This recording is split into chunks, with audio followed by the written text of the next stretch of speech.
So if you're South Asian and are online in any sort of capacity, chances are you know exactly what I'm going to be talking about. And if you're not, don't worry.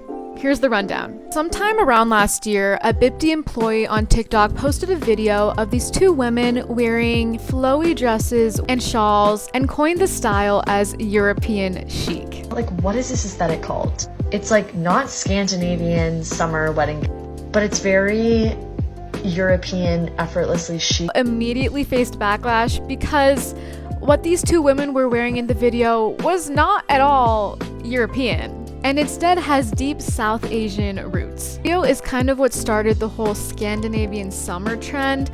I'm not actually sure if people took it seriously, but it was a term that was going around a lot last summer, and it characterized that style of wearing a lot of flowy stuff, embroidery, and more specifically that shawl, which got coined the term Scandinavian shawl, just I guess because of this video. Some argued that the employee just made a mistake, that she wasn't aware of the South Asian styles, but others argued that it is a fashion company and they should be aware of these different styles, and if not, like, do your research before posting videos on TikTok. So fortunately, this term isn't really used anymore, and if anything, it's used to poke fun at the whole situation. And what's really nice is that it shows off beautiful South Asian women wearing beautiful South Asian clothing. Now that we have background over this entire situation, I kind of wanted to go into more recent updates because this whole Scandinavian style has definitely seen a resurgence in the past couple of months. This style has been specifically centering around the scarf or shawl that was seen being worn in that Bipti video, and more importantly, commonly used as an accessory in South Asian style. Online clothing brand Opoly has really been at the forefront of this growth. If you go on their website, you can see plenty of options showing off a scarf as an accessory with a dress. Now, I'm gonna be honest, I'm not the most well-versed when it comes to South Asian clothing, because I am a little bit whitewashed. I grew up in America. But there is a pretty obvious difference between a scarf and what is culturally called a dupatta. I see some people online saying, it's just a scarf, like what's the big deal? But the thing is, there is really deep cultural significance of this scarf. A dupatta represents modesty and femininity, and quite literally represents cultural pride. And aside from the cultural significance, a dupatta is typically worn as part of a set that matches with the rest of the outfit, kind of like these. So no, it's not just a scarf.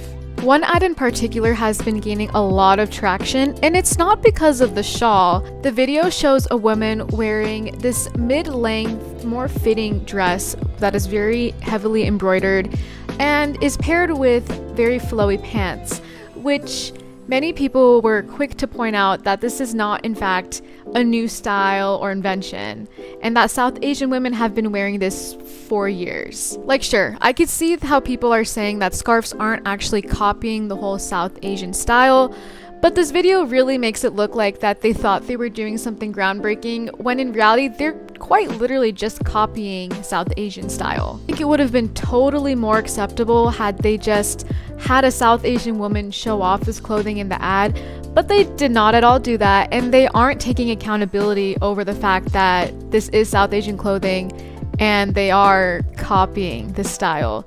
So it's really making the situation so much worse. Unfortunately, this situation is not the first time that South Asian clothing has been ripped off by different companies. For example, H&M has come out with a bunch of styles in the past that have a good resemblance to Indian clothing. Also, even more recently, on TikTok, there has been an embroidered tank top that has been gaining a lot of popularity, and the best part is that it's not being advertised by South Asian girls, and actually the style is being coined more as Ibiza or Ibiza, however you say it, rather than the actual roots, which is South Asian. In most of these videos, you can see that people are commenting that this is in fact South Asian clothing, but it's interesting because some of these girls who are posting these videos are considering this as bullying. Like, the comments are just saying that this is Indian clothing and that you should be aware of it, and maybe like write a comment saying that it is,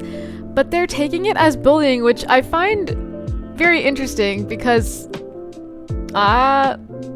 I don't think that's bullying. I think ultimately it's totally fine for people to wear clothing that is inspired by South Asian clothing, but you know, there comes a point where this inspiration turns into something closer to cultural appropriation. Just as long as they're not rolling up in a lehenga and jhumkas to a non-South Asian event, I think it's fine. I think it would have been totally fine if Opali and these other companies used South Asian women to represent this clothing that they're selling, because it means that they're recognizing the roots of the clothing as South Asian. And let's be honest, if brown women were used to promote these dresses, the white girlies would not be buying them, because it shows that it is in fact an ethnic style and not just some type of clothing that can be worn to any event. There is a debate online and in the comments of many of these videos arguing whether or not people of other cultures should be allowed to wear South Asian clothing. There are some styles that you shouldn't really be wearing if you aren't South Asian and going out and about, you know, on your daily tasks.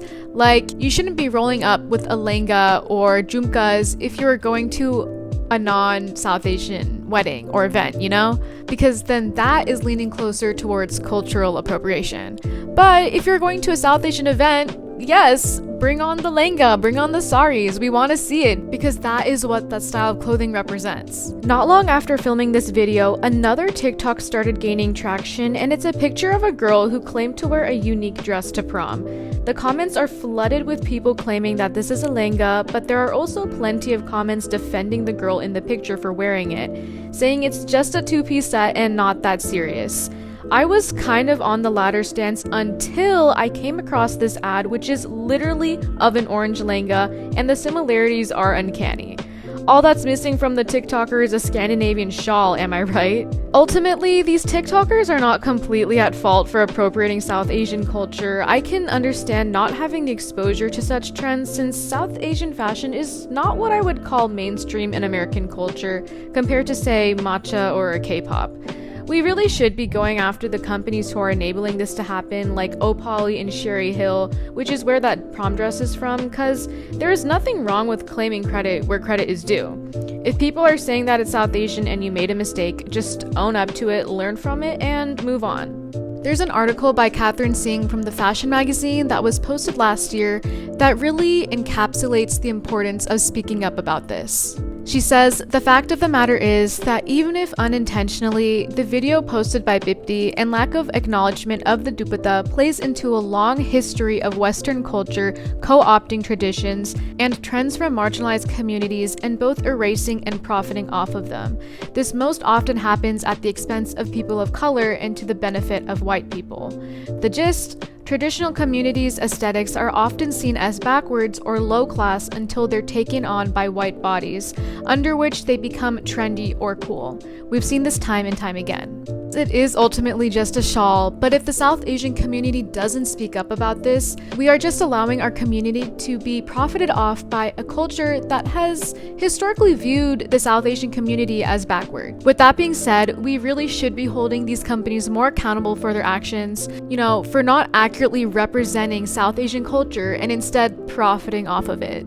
If you've reached the end of this video, thank you so much for your support, and I would greatly appreciate liking and subscribing for more content in the future.